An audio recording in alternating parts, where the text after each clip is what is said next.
तो अभी हमारा जो हाइड्रोस्टैटिक प्रेशर वाला चैप्टर था उसका सेकंड पार्ट हम यहाँ पे कंप्लीट करेंगे। और सेकंड पार्ट में जो है हम हाइड्रोस्टैटिक प्रेशर और हाइड्रोस्टैटिक फोर्सेस निकालना सीखेंगे। हाइड्रोस्टैटिक प्रेशर और हाइड्रोस्टैटिक फोर्सेस निकालना सीखेंगे। और किन पे सीखेंगे? कर्व्ड सरफेसेस पे। तो जो हमारा अब यहाँ पे हम पढ़ने वाले हैं वो हम कर्व्ड सरफेसेस के लिए हाइड्रोस्टैटिक प्रेशर वो समझेंगे। तो देख लो यहाँ पे।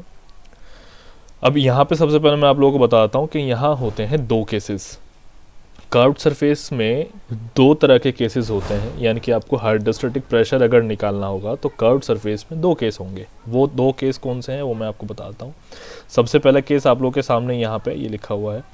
तो जो आपका सबसे पहला केस होता है वो ये होता है कि जो आपका पानी है, यानी कि जो भी, या कह सकते हैं कि जो भी आपका लिक्विड है, पानी छोड़ो, जो भी आपका लिक्विड है वो उस कर्व्ड सरफेस के ऊपर होगा। ये देखो आप, यहाँ है ये रहा कर्व्ड सरफेस, ये मैंने ये बनाया हुआ है, हाईलाइट कर दिया इसको मैंने येलो से।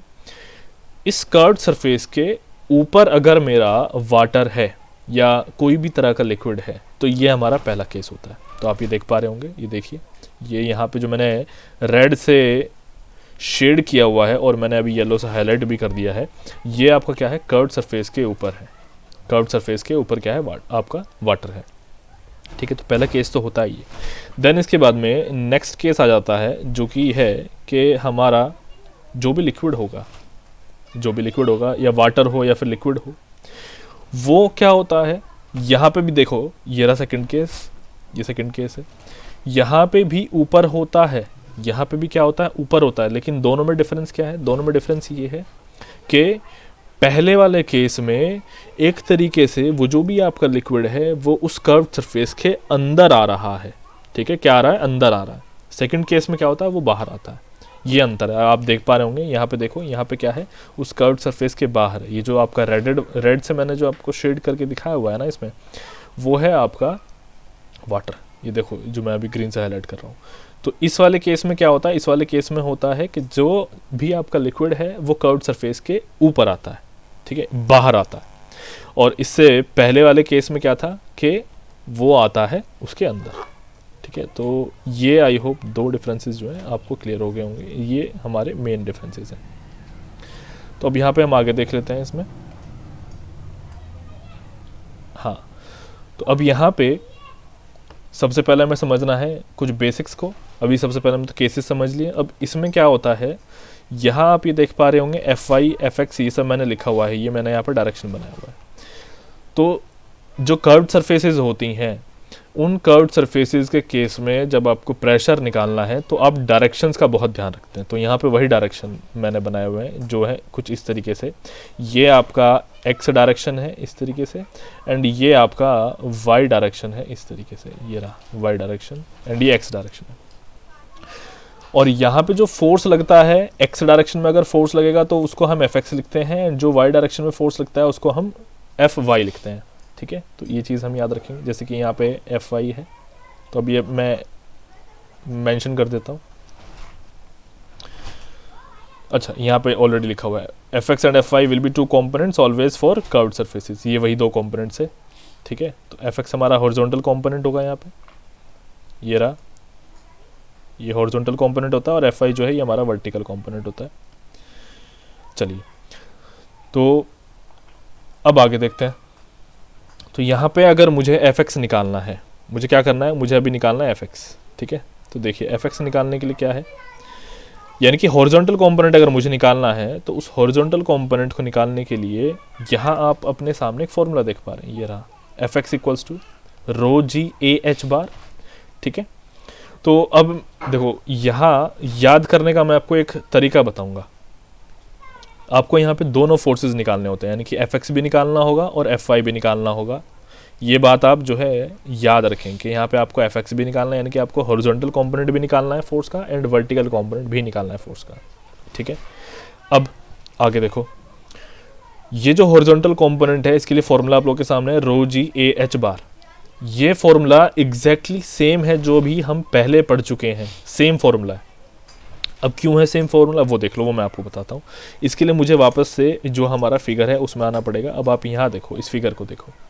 जब आप यहाँ समझ लो कि आप जो है अभी इस साइड में खड़े हैं, यहाँ से आप जो है यहाँ पे आप खड़े हैं, ठीक है। एंड यहाँ से आप ये जो आपका ये वाला जो आपका सरफेस है इसको देख रहे हैं, ठीक है, यानी कि आप इससे खड़े होकर के ऐसे देख रहे हैं और आप नज़दीक नहीं है, काफ़ी दूर से देख रहे हैं।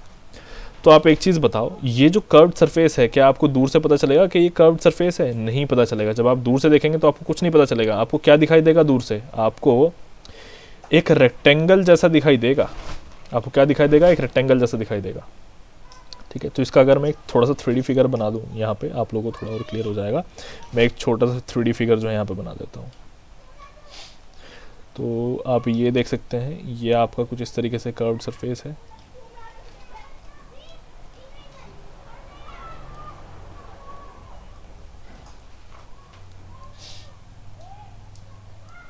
हाँ, कुछ ये आपका कर्व्ड सरफेस है ऐसे यहाँ पे, ठीक है। तो अब है क्या कि आप यहाँ पे खड़े हुए हैं, आप जो है अभी इस पोजीशन पे हैं और आप यहाँ से दूर से देखेंगे तो आपको ये पूरा का पूरा एक रेक्टेंगल दिखाई देगा। आपको क्या दिखाई देगा? एक पूरा का पूरा ये रेक्टेंगल ही दिखाई देगा, जिसकी चौड़ाई इतनी होगी एंड लंबाई जो है इतनी होगी, यानी कि डेप्थ जो है इतनी होगी। तो आपको एक रेक्टेंगल ही दिखाई देगा। तो जो अभी तक हमने पहले केसेस देखे हैं तो ये वही केस बन जाता है। तो इसी वजह से जब आप इसको देखेंगे तो फोर्स आपका इस तरीके से लग रहा है ना, सामने से देख रहे हैं, हॉरिजॉन्टल देख रहे हैं तो हॉरिजॉन्टली आपको फोर्स लग रहा है, और हॉरिजॉन्टली आपका क्या हो रहा है? यहाँ पे ये रेक्टेंगल दिख रहा है। तो इसी वजह से यहाँ पे जो आपका फॉर्मूला है वो सेम एज अ रेक्टेंगल ही अप्लाई होगा, ठीक। आई होप ये चीज़ सभी को मैंने क्लियर कर दी होगी कि यहाँ पे जो रो है अब आपका ये क्या है? डेंसिटी है। रो आपका डेंसिटी है, जी आपका एक्सेलरेशन ड्यू टू ग्रेविटी है, acceleration due to gravity. And ये जो आपका ए है ये एरिया है, रेक्टेंगल का एरिया होगा, एच बार आपका सेंटर ऑफ ग्रेविटी है, ठीक। तो इस तरीके से आप यहाँ पे अपना एफ एक्स निकाल लेंगे। देन एफ एक्स निकाल लेने के बाद में आपकी बारी आती है अब यहाँ पे एफ वाई निकालने की। तो आपको एफ वाई अब देख लो यहाँ पे कैसे निकालना है। तो एफ वाई के लिए है रो जी, देखो मेन फॉर्मूला क्या है हमारा फोर्स निकालने का? ये है रो जी ए एच बार, ये फॉर्मूला होता है। तो आप एक चीज़ आप देख पा रहे होंगे कि यहाँ पे रो जी तो हमेशा आएगा, ठीक है, रो जी तो आना ही आना है। उसके आगे की जो चीज़ है, यानी कि इसकी मैं बात कर रहा हूँ, जो मैंने ग्रीन से शेड किया, A H bar, area into length या फिर कह सकते हैं कि डेप्थ हो गया। तो ये क्या बनाता है? ये तो वॉल्यूम बना रहा है ना, देख रहे होंगे आप, वॉल्यूम बना रहा है। तो यहाँ पे एफ वाई के लिए फॉर्मूला यही हो जाता है, रो जी यहाँ पे होता है as it is into volume stored above the curved surface up to free surface, यानी कि उस कर्व सरफेस से लेकर के ऊपर फ्री सरफेस तक का जितना भी वॉल्यूम होता है वो वॉल्यूम हम यहाँ पे कंसिडर करते हैं, ठीक है। तो अब ये देख लो, आपको थोड़ा सा जो है और क्लैरिटी में दे देता हूँ। आपको वॉल्यूम कौन सा लेना है? देखो कर्व्ड सरफेस आपका कहाँ से कहाँ तक है, मैं दोबारा शेड कर देता हूँ, यहाँ से यहाँ तक है कर्व्ड सरफेस। तो आपको जो वॉल्यूम लेना है वो यहाँ तक लेना है, फ्री सरफेस तक लेना है। आपका फ्री सरफेस कहाँ है? यहाँ पे फ्री सरफेस, ये रहा फ्री सरफेस, यहाँ पे मैंने ऑरेंज से शेड किया हुआ है, ये रहा फ्री सरफेस आपका, ये ग्रीन से देखो, ये मेरा फ्री सरफेस है। यहाँ तक आपको क्या लेना है? वॉल्यूम लेना है। तो वॉल्यूम आपको कितने का लेना है? ये जो मैंने रेड से शेड किया हुआ है ना, इसका ही वॉल्यूम आपको सिर्फ लेना है। कर्व सरफेस के ऊपर इतना ही पार्ट है ना, सिर्फ इतने का ही आपको वॉल्यूम लेना है। तो बस ये है, ठीक है। तो इस तरीके से आपका क्या निकल जाएगा? एफ वाई भी निकल जाएगा, एफ एक्स तो ईजी है ही। देन उसके बाद में आप एक रिजल्टेंट फोर्स यहाँ पे निकाल करके उसको बताएंगे। अब आ जाते हैं केस 2 पे। केस 2 में भी सेम चीज़ है, बिल्कुल इसी तरीके से। केस 2 में भी क्या होगा, अब देख लेते हैं केस 2 में भी क्या है। केस 2 में भी बिल्कुल एग्जैक्टली सेम है, बस यहाँ पे वॉल्यूम जो है वो थोड़ी सी कम हो जाती है, या फिर वॉल्यूम ही चेंज होती है और कुछ नहीं। तो अब यहाँ पे नोट करके देख लेते हैं। नोट करके मैंने लिखा हुआ है, note F H is the total hydrostatic force. F H क्या है? हमारा टोटल हाइड्रोस्टैटिक फोर्स है किसी भी एरिया पे, जो कि कैसा एरिया है? कर्व्ड सरफेस का एरिया है उस पे, ठीक है, वर्टिकल प्लेन में। और ये कहाँ पे एक्ट करेगा? सेंटर ऑफ प्रेशर पे एक्ट करेगा। कहाँ पे एक्ट करेगा? सेंटर ऑफ प्रेशर पे एक्ट करेगा। तो ये चीज़ है, ठीक है। आई होप ये सभी को क्लियर हो गया होगा। तो यहाँ पे मैं एफ एच आपका बेसिकली क्या है? हाइड्रोस्टैटिक फोर्स है। इसी की मैं बात कर रहा था कि आपको एक रिजल्टेंट निकालना होगा। तो ये आपका हाइड्रोस्टैटिक फोर्स है। तो ये क्या है? ये आपका रिजल्टेंट है, इस बात को आप याद रखेंगे। ये आपका रिजल्टेंट है हाइड्रोस्टैटिक फोर्स। तो ये निकाला कैसे जाता है? ये निकाला जाता है F H equals to under root में एफ एक्स का स्क्वायर प्लस एफ वाई का स्क्वायर, इस तरीके से निकाला जाता है। जो हमने जस्ट अभी भी एफ एक्स और एफ वाई की वैल्यूज़ निकाली होंगी उनका स्क्वायर रूट कर देंगे हम यहाँ पे, स्क्वायर का समेशन करके फिर रूट कर देंगे यहाँ पे, ये होता है। देन उसके बाद में एक छोटी सी चीज़ है, ये यहाँ आप लोगों के सामने, इसको हम देख लेते हैं यहाँ।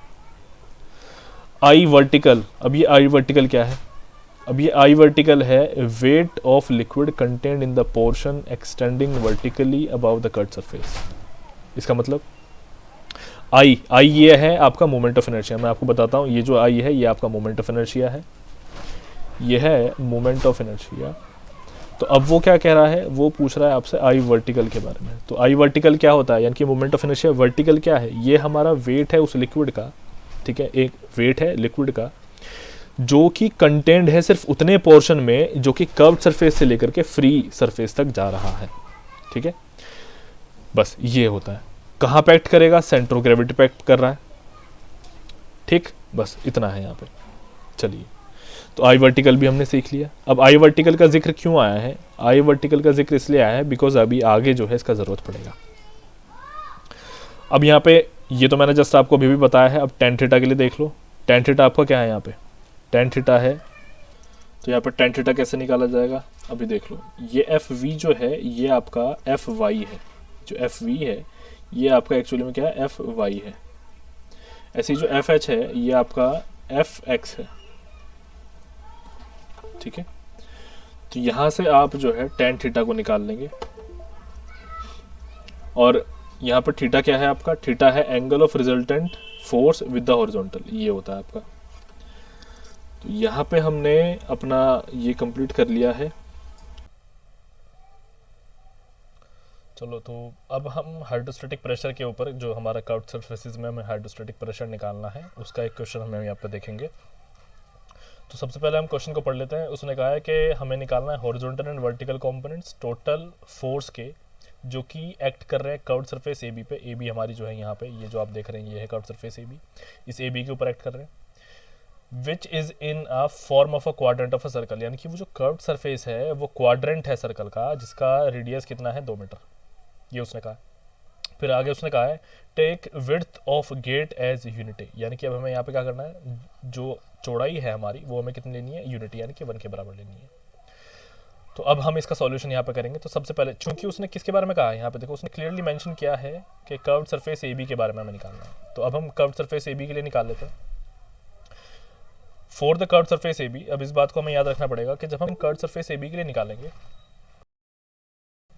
सरफेस ए बी, तो जब हम कर्व्ड सरफेस ए बी के लिए निकालेंगे हमें 2 चीज़ें निकालनी है, एफ एक्स भी निकालना है और एफ वाई भी निकालना है, क्योंकि उसने दोनों का है ना, हॉरिजॉन्टल एंड वर्टिकल कंपोनेंट्स दोनों का है।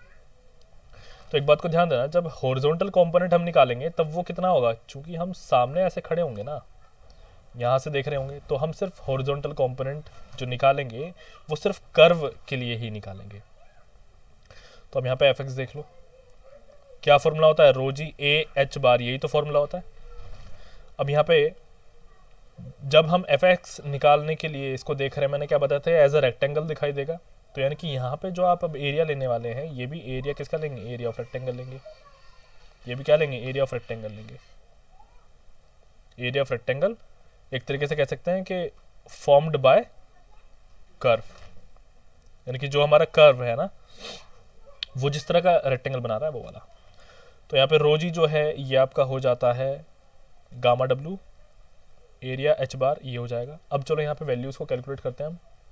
एच बार अब आप यहाँ पे देख लो, चूंकि ये रेक्टेंगल की तरह बिहेव कर रहा है ना, कैसे बिहेव कर रहा है, एज अ रेक्टेंगल बिहेव कर रहा है। तो अगर ये एज अ रेक्टेंगल ही बिहेव कर रहा है तो आप यहाँ पे देख सकते हैं कि जो सेंटर ऑफ ग्रेविटी है वो भी तो यहाँ पे आएगा ना, एग्जैक्टली सेंटर पे, जैसे हमारे किस में आता है, जैसे हमारे रेक्टेंगल में आता है। तो ये हो जाता है 1 मीटर, क्योंकि 2 मीटर का हाफ कितना है, यहाँ पे 2 मीटर है ना, 2 मीटर का हाफ हो जाता है 1 मीटर। चलो, अब यहाँ पे हम एच बार कैलकुलेट करते हैं।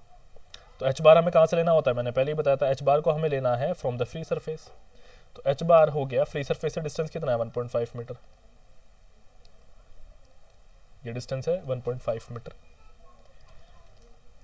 प्लस अब ये जो हमारा है यहाँ पे इस पॉइंट पे लाई कर रहा है ना, तो 1 ये हो जाएगा 2/2, तो यानी कि 1.5 प्लस 1 यानी कि 2.5 मीटर हमारा आ चुका है क्या, एच बार। चलो, अब एच बार आ गया। अब एरिया भी निकाल लेते हैं। एरिया कैसे निकलेगा यहाँ पे, जैसे कि मैंने अभी बताया कि रेक्टेंगल का जो एरिया है हमें यहाँ पे वही लेना है। अब रेक्टेंगल का एरिया क्या होगा, अब रेक्टेंगल में ज़रा आप देख लो, आप जब इसको सामने से इधर से देख रहे हो तो आपको ये कैसा दिखाई देगा। अब थोड़ा सा आप ज़रा गैस करो कि ये आपको एक रेक्टेंगल की तरह ऐसे दिखाई देगा ना, यहाँ पे जो आप ये देख रहे हैं ये है 1 मीटर जो उसने हमें दिया हुआ है, ये है आपका कितना 2 मीटर, एंड ये है आपका कितना, ये है 1.5 मीटर, ये चीज़ है। और ये जो यहाँ पे कर्व सरफेस है, अब मैं आपको बता दूँ, कर्व सरफेस, चलो इसको ऐसे समझ लो जैसे आप ये कैलकुलेटर यहाँ पे देख रहे होंगे, तो अभी क्या है कि ये जो बटन वाला साइड है ये आप समझो कि ये थोड़ा सा ऐसे कर्व्ड है, क्या है, ऐसे थोड़ा सा कर्व्ड है। तो जब आप इसको सामने से दूर से देखेंगे तो आपको ये रेक्टेंगल दिखाई देगा, ठीक है। तो अभी जो यहाँ पे जो ये लेफ्ट साइड में आप देख रहे हैं, लेफ्ट साइड में जो इमेज है, यानी कि इस वाली इमेज की मैं बात कर रहा हूँ, तो ये जो आप देख पा रहे हैं ये आप ऐसे अभी देख रहे हैं, तो आपको यहाँ से इसके कर्व्ड शेप ऐसे दिख जाएगा, है ना। चलो मैं, और फिर उसके बाद में क्या होगा कि आप जब ऐसे देख रहे हैं तो आपको कर्व सरफेस दिख जाएगा, लेकिन अब ये राइट साइड वाला जो फिगर यहाँ पे मैंने बनाया हुआ है ये कब है, जब आप इसको ऐसे देख रहे हैं, ठीक है ना। तो ये चीज़ है। तो अब यहाँ पे एरिया हम किसका लेंगे, एरिया कैसे निकालेंगे, ये जो 1 मीटर है कि ये अंडे की ये 2 मीटर, तो ये दोनों का मल्टीप्लिकेशन करेंगे तो हमें एरिया मिल जाएगा। तो ये एरिया निकाल लेते हैं, हमारा कितना हो जाएगा 2 × 1 यानी कि 2 मीटर स्क्वायर। चलो ये हो चुका है। अब इस फॉर्मूले में, यानी कि जो हमारा फॉर्मूला है ऊपर, इसमें सारी की सारी वैल्यूज हम पुट कर देते हैं। fx = 9.81 इंटू एरिया कितना है 2 है, h बार कितना है 2.5 है, तो ये हो जाएगा हमारे पास में 49.05 किलो न्यूटन। ये fx हमारा हो जाएगा इतना, ठीक है। आई होप ये चीज़ सभी को क्लियर हो गई होगी। अब हम यहाँ पे निकालेंगे fy, fx हमारा आ चुका है, अब हम fy निकालेंगे। fy के लिए मैंने आप लोगों को पहले एक रूल बताया था, या फिर कह सकते हैं कि फॉर्मूला बताया था, रो जी इंटू वॉल्यूम, रो जी में मल्टीप्लिकेशन किस करेंगे, वॉल्यूम जो भी होगा कर्व सरफेस के ऊपर का वो सारा, वॉल्यूम अबव कर्व्ड सरफेस, तो वॉल्यूम अबव कर्व्ड सरफेस ये हम लेंगे, ठीक है। तो अब यहाँ पे देखो,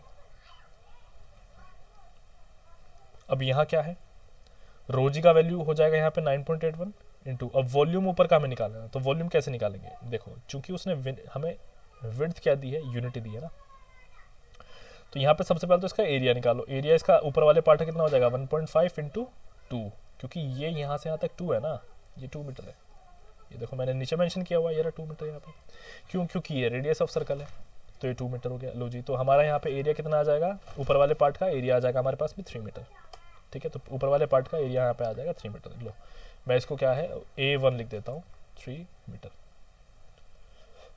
ये जो दूसरा पार्ट है इसका एरिया हम सॉल्व करेंगे यहाँ पे, तो उसको मैं लिख देता हूँ यहाँ पे A2, तो ये हो जाएगा हमारे पास में कितना, A2 = πr², यानी कि 3.14।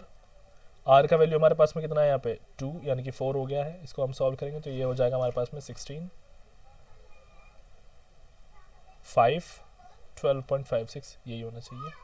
तो अब यहाँ पे टोटल एरिया हमारे पास में कितना आ जाएगा, टोटल एरिया आ जाएगा यहाँ पे A1 + A2, जो कि अब होगा हमारे पास में कितना 15.56 मीटर स्क्वायर। लो जी, ये आपका टोटल एरिया है, लो ठीक है। अब ये आपके पास में आया एरिया, कैसे आया एरिया, ये जब आप इसको यहाँ से देख रहे हैं, सामने से देख रहे हैं, यानी कि जब आप इसको यहाँ से देख रहे हैं तब आपके पास में 15.56 एरिया है। अब इसकी ये वाला विड्थ भी तो है ना एक, जो कि 1 है, इसका एक ये वाला विड्थ भी है जो कि 1 है, ये हमें गिवन है। तो यहाँ पे क्या हो जाएगा, इसमें वॉल्यूम निकालने के लिए इस 1 से मल्टीप्लिकेशन करेंगे, तो यहाँ पे वॉल्यूम कितना आ जाएगा, वॉल्यूम यहाँ पे आएगा एरिया इंटू विड्थ। तो ये एरिया हमारे पास में आया 15.56, विड्थ है 1, तो वॉल्यूम आ गई है 15.56 मीटर क्यूब। लो जी, ये आपका वॉल्यूम आ चुका है। तो ये वैल्यू का मैं यहाँ पे पुट कर दूंगा, जो कि हमारे पास में कितनी है 15.56 है।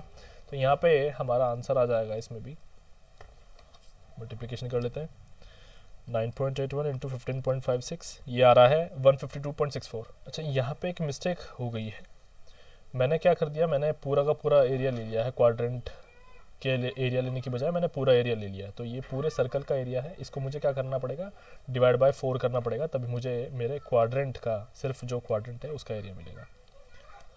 तो देख लो, तो इसको मैं अभी क्या करूँगा, यहाँ पे डिवाइड बाय 4 करूँगा, तो यहाँ पे आपका ये भी चेंज हो जाएगा। तो ये हो जाएगा 12.56 डिवाइड बाय 4, 3.14 हो जाता है ये। तो यानी कि टोटल एरिया जो है आपका वो होगा A1 प्लस A2, यानी कि 3 plus 3.14, that means 6.14 metre square. चलिए ये मिस्टेक हो गया था, तो ये फिर यहाँ पे हमारा एरिया आ जाएगा ये। देन उसके बाद में हम यहाँ पे क्या निकालेंगे, अभी वॉल्यूम निकाल लेते हैं। तो यहाँ पे क्या होगा, वॉल्यूम में 6.14 हमारा एरिया जो अभी कैलकुलेट किया, विड्थ हमारा 1 है, तो ये हो जाएगा 6.14 मीटर क्यूब। यहाँ पे भी हम जो है वैल्यूज पुट कर लेते हैं। ये हो जाएगा कितना, 6.14। जब हम इसको आगे फर्दर यहाँ पे सॉल्व करेंगे तो ये हमारे पास में आ जाएगा 9.8 × 6.14, ये हो जाएगा 60.25 किलो न्यूटन। चलिए, तो अब यहाँ पे अगर मुझे रिजल्टेंट निकालना है तो रिजल्टेंट के लिए हम लोग जानते हैं क्या करना है हमें। रिजल्टेंट हमें लेना है अंडर रूट में f(x) का स्क्वायर और f(y) का स्क्वायर, दोनों का समेशन। अब ये कितना है हमारा, सबसे पहले ऊपर कितना आया था, 49.05 का स्क्वायर प्लस 60.25 का स्क्वायर। ठीक है, इसको अंडर रूट में कर दो, तो इसको सॉल्व करेंगे अब, तो हमारे पास में यहाँ पे हमारा आंसर आ जाएगा जो कि होगा 77.70 किलो न्यूटन। लो, ये हमारा क्या है, आंसर है। ये हमारा आंसर आ गया है। ठीक है, तो इस तरीके से हमें क्या करना होता है, क्वेश्चन सॉल्व करना होता है। मैं यहाँ पे भूल गया था कि हमारा कर्व्ड सरफेस है, तो हमारा यहाँ पे मैंने क्या कर दिया था, एरिया निकालने में थोड़ा मिस्टेक कर दिया था। इसको मुझे डिवाइड बाय 4 करना है, क्योंकि क्या है, ये क्वार्टर है ना, ये जो हमारा यहाँ पे ये क्वार्टर है, तो मुझे डिवाइड बाय 4 करना था। चलो ठीक है, तो इस तरीके से हमारा एक क्वेश्चन होगा सॉल्व। और अब जो है हम अपना नेक्स्ट चैप्टर करेंगे जो कि होगा हमारा बॉयंसी एंड फ्लोटेशन का।